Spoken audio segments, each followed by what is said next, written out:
Bonjour à tous et bienvenue sur La Retraite à 40 ans, le podcast pour prendre sa vie en main. Chaque dimanche, retrouvez une personne comme vous qui échange sans fil sur ses origines, ses ambitions, ses aspirations, sa relation à l'argent.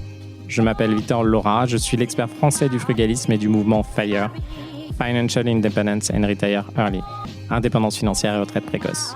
Retrouvez mon livre La Retraite à 40 ans, c'est possible aux éditions Larousse. Pour rejoindre le mouvement FIRE, c'est sur devenirfrugaliste.com. Il y a une communauté, des workshops et des outils.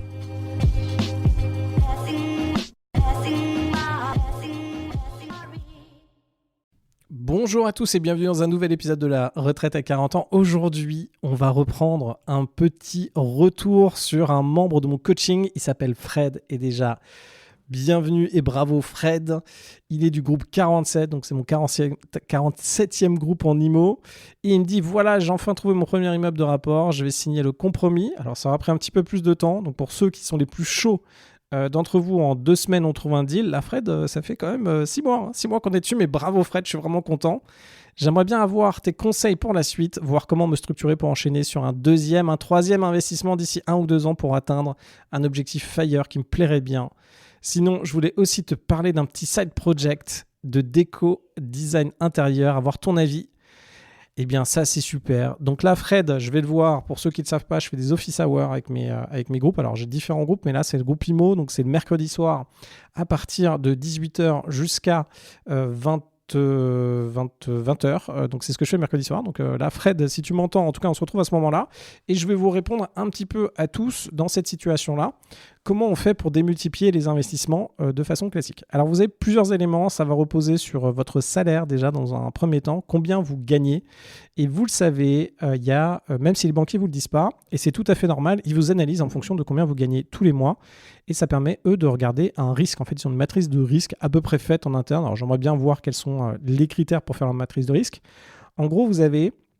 Première étape, c'est 2 000 euros par mois, vous gagnez votre vie. Deuxième étape, 3 000 euros par mois, vous êtes quelqu'un de bien. Troisième étape, 4 000 euros par mois, vous commencez à devenir intéressant. 5 000 euros par mois, salaire net avant impôt sur le revenu. Là, vous êtes quelqu'un de vraiment bien. Là, vous avez d'autres produits qui sont offerts à vous même des produits qui vous permettent d'emprunter, par exemple le Crédit Agricole, pour emprunter 80 000 euros sans aucune demande, avoir une ligne de crédit comme ça de 80 000 euros si vous êtes à 5 000 euros par mois. Au-dessus de ça, vous avez les 7 000 euros. Là, vous commencez à très bien gagner. Vous avez les 10 000 euros. Attention, c'est par personne. Là, vous êtes commencé à vraiment être une target. Donc, 7 000, 10 000 target, 15 000, vous êtes target banque privée pour les petites banques privées. Voilà comment ça fonctionne. Et deuxième élément, votre enjeu, ça va être votre encours. Votre encours, c'est les dettes que vous avez. Donc, attention, la majorité d'entre vous, ceux qui écoutent ce podcast, on peut aller facilement jusqu'à 1 million d'euros d'encours. Je sais que ça paraît beaucoup. Rappelez-vous, on est beaucoup à avoir cette barrière du million d'euros gagnés ou d'investissement. Ça dépend comment vous le voyez. Le million d'euros, vous pouvez quasiment tous y arriver, ceux qui écoutent ce podcast, en fonction de comment vous vous structurez et si vous faites des belles opérations en immobilier.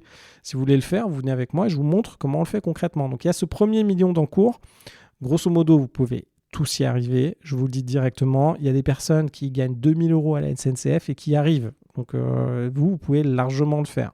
Donc, le million d'euros d'investissement, on peut y aller. Alors, ça demande quand même, vous pouvez le faire, mais ça demande quand même de trouver des belles OP, de se bouger, de gagner en confiance par rapport à ces investissements immobiliers. Par contre, après, vous avez les 2 millions d'euros d'encours. Là, c'est un petit peu plus compliqué. Les 2 millions d'euros d'encours, généralement, il faut là gagner plus de 5 000 euros par mois net avant impôt sur le revenu chaque personne du foyer. Donc, si vous êtes tout seul, c'est 5 000. Si vous êtes à deux, il faut gagner 10 000. Donc, si vous êtes à deux, qu'il y en a un des deux qui gagne un peu moins bien, disons 3 000, il faut que l'autre gagne 7 000. Donc ça, en tout cas, les 2 millions d'encours, il faut taper les 5 000 euros par mois minimum. Et en plus de ça, il va falloir avoir du patrimoine de côté, donc de l'argent de côté. C'est pour ça que quand on fait ces opérations immobilières, encore une fois, on minimise excessivement l'apport parce qu'on a besoin d'avoir de l'argent de côté pour rassurer les banques pour pouvoir continuer à avancer. Et là, on va tomber sur du 100 jusqu'à du 500 000 euros de côté. Pour dépasser les 3 millions d'encours, il faut du 500 000 euros de côté pour que ça passe bien. Ou sinon, vous avez d'autres techniques. Vous avez l'association, vous allez reprendre des entreprises qui ont de l'immobilier et vous avez aussi endetté, par exemple, d'autres personnes. Donc ça, c'est les autres techniques. Donc là, qu'est-ce qu'on va faire concrètement avec notre petit Fred ? Avec Fred, on va reprendre son projet aujourd'hui. Donc, on va déjà réanalyser le deal qu'il a effectué. Il a dû le valider avec une personne de mon équipe. Je vais revalider où il en est sur ce deal de l'immeuble de rapport pour vérifier en fait quels sont les investissements qui l'intéressent. Deuxièmement, on va se dire, OK, c'est quoi son objectif? Combien il veut? Combien il veut de cash flow par rapport à ce qu'il a aujourd'hui? Quel est son objectif de cash flow? Alors, je pourrais vous le donner parce que je l'ai, mais on va le refaire dans un autre sens. Disons que vous avez 2000 euros de cash flow d'objectif. Nous, ce qu'on sait, c'est qu'en immobilier, donc c'est du cash flow, on sait qu'on peut faire du 4% de cash flow sur le montant qu'on a investi. Donc, si vous investissez 600 000 euros en immobilier, on peut faire du 2000 euros de cash flow par mois. Et après, on va voir ce que ça représente plus on augmente dans le temps. Donc, vous êtes à 2000, on va faire des x2 à chaque fois. Comme ça va avancer assez vite. Hop. Donc, 4 000 euros de cash flow 1,2 million, 8 000 euros de cash flow 2,4 millions, 16 000 euros de cash flow 4,8 millions. Donc là, vous avez un ordre d'idée de ce qu'il faut mettre dans l'immobilier pour atteindre ça. Alors attention, là, on est en mode cash flow sur des belles opérations. On ne prend pas en compte le gain en patrimoine. Là, aujourd'hui, avec ce type d'opération et avec les taux actuels, quand vous faites 2 000 euros de cash flow sur une opération, généralement, vous faites 2 000 euros de patrimoine en parallèle. Donc en fait, vous êtes à 4 000 euros par mois de gain donc, sur une opération. Vous pouvez carrément remplacer votre salaire pour pas mal de personnes qui écoutent ce podcast. Donc on va revoir là où il en est Fred, quelle est son énergie, quelle est sa motivation, quels sont ses autres projets dans la vie en fonction de ce qu'il veut faire. Et là, visiblement, il commence à s'intéresser à un troisième business, donc un side business. On va regarder concrètement. Alors, ce qui est intéressant pour vous, il faut prendre en compte quand même un truc qui s'appelle la motivation. Si vous avez un centre d'intérêt dans la vie, c'est globalement beaucoup plus simple pour vous d'acquérir des compétences dans ce domaine-là. Par exemple, vous êtes passionné de voitures. Si vous faites une chaîne YouTube sur les voitures, vous allez pouvoir, vu que vous avez une passion, un intérêt très concret sur les voitures, ça va vous prendre moins d'énergie de bosser là-dessus. Par exemple, moi, dans mon cas, j'ai fait énormément de compta, j'ai fait énormément de trucs dans plein de domaines. Sauf que la compta, ça me fait excessivement chier. Vous me demandez de donner mes factures, de trier, de faire de la comptabilité d'entreprise, c'est un truc, mais ça me prend toute mon énergie. Franchement, 1 heure dans la journée, ça me prend l'énergie d'une journée. Par contre, vous me demandez avec vous là de trouver un deal IMO, de faire un truc, de négocier une boîte, machin, là, pas de problème, ça m'apporte de l'énergie. Donc le vrai truc, c'est de trouver les occupations qui vous apportent de l'énergie. Après, par contre, il y a un vrai truc très très concret. C'est là, Fred, il a un objectif. Généralement, le nouveau, c'est ce qui apporte plus d'énergie parce qu'on se dit que ça va mieux marcher, ça va être mieux à côté. Bon, c'est comme ça que l'être humain est fait et puis ça nous permet d'avancer. Par contre, la problématique qu'on a, c'est concrètement, là, disons que Fred, il me dit, écoute, aujourd'hui, je suis à 2 000 euros de cash flow, je veux passer à 4 000. Ah bah tiens, viens, je vais me lancer dans un side business, etc. Puis je vais voir, on va voir. Et puis, je me rends compte que la maturité qu'il a aujourd'hui sur ce business-là, elle est pas. Il faut apprendre. C'est-à-dire que si vous commencez là de nouveau, même vous commencez à jouer aux échecs là, vous voulez dépasser 1000 d'élo, ça va vous demander du temps, ça va vous demander de vous forger l'esprit, ça va vous donner de l'expérience. C'est pareil dans le business, c'est pareil dans l'immobilier. Une fois que vous savez faire un truc dans l'immobilier, en fait, vous pouvez le répéter. Oui, c'est pas parfait. On sait très bien qu'il n'y a rien qui est parfait. Donc dans l'immo, il y a du positif, du négatif. Dans le business, il y a du positif et du négatif. C'est vrai que si vous devenez bon en business à un moment, c'est vrai que normalement, ça kill l'immo. Sauf si l'immo, vous en faites un vrai business. Mais sinon, le business kill l'immo à un moment. Vous pouvez avoir des montants largement supérieurs. Sauf si vous devenez apporteur d'affaires en immo, par exemple. Du coup, dans le cas de Fred, c'est vraiment de regarder de façon très pragmatique. Ok, là, ça te motive de faire ce side business en déco, design intérieur. Ok, alors attention, c'est déjà un domaine, il faut qu'on en parle, mais c'est un domaine déco, design intérieur. Il y a énormément de gens qui sont intéressés par ce sujet et qui sont prêts à faire ça à des tarifs, mais genre imbattables. En plus, il y a l'IA aujourd'hui. Je dis ça pourquoi ? En fait, il y a des vrais domaines où il y a tellement de gens qui veulent aller dedans qui sont passionnés, que finalement, le coût pour avoir des choses, c'est très faible. Donc, on va retrouver ça sur tous les business, un peu la sophrologie, potentiellement le massage, la déco, tout ça. En fait, ça va être des business qui vont être compliqués de se positionner avec des bons prix, mais bon, ça dépend comment on le fait, ça dépend qui sont les clients, etc. Il y a toujours des pistes pour faire de l'argent là-dessus. Vous pouvez me croire sur ces éléments-là.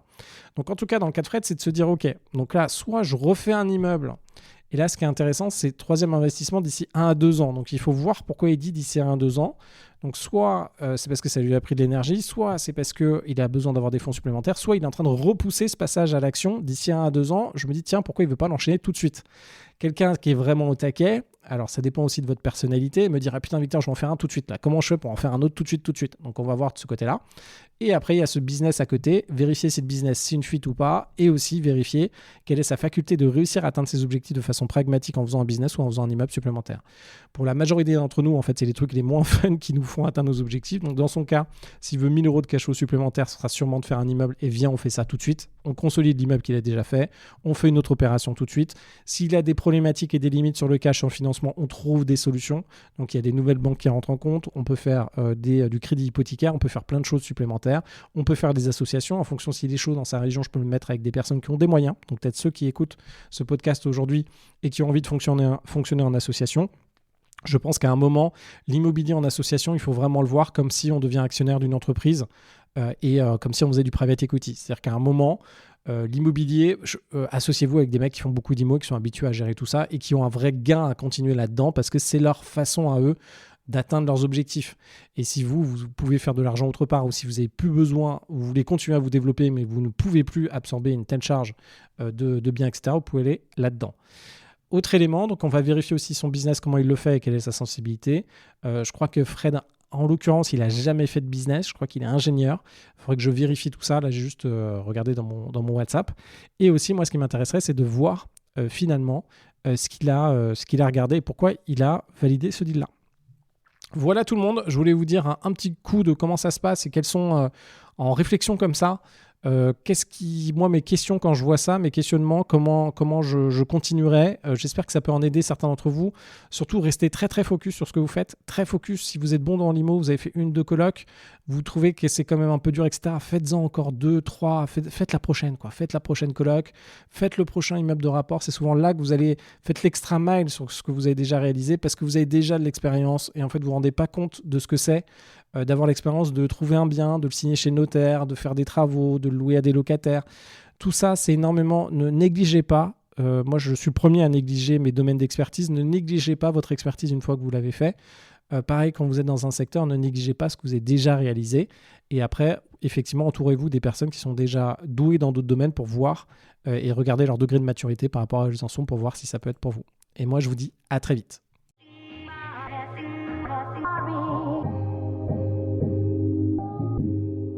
Vous venez d'écouter un épisode de La Retraite à 40 ans. N'hésitez pas à en parler autour de vous, à vous abonner, à rajouter 5 étoiles et à mettre un petit commentaire. Ça nous aide vraiment beaucoup. Pour être informé des nouveautés, rendez-vous sur devenirfrugaliste.com. Une question? Je réponds sur LinkedIn, Victor Lora, L-O-R-A. Et surtout, n'oubliez pas, vous êtes déjà au top. À très vite.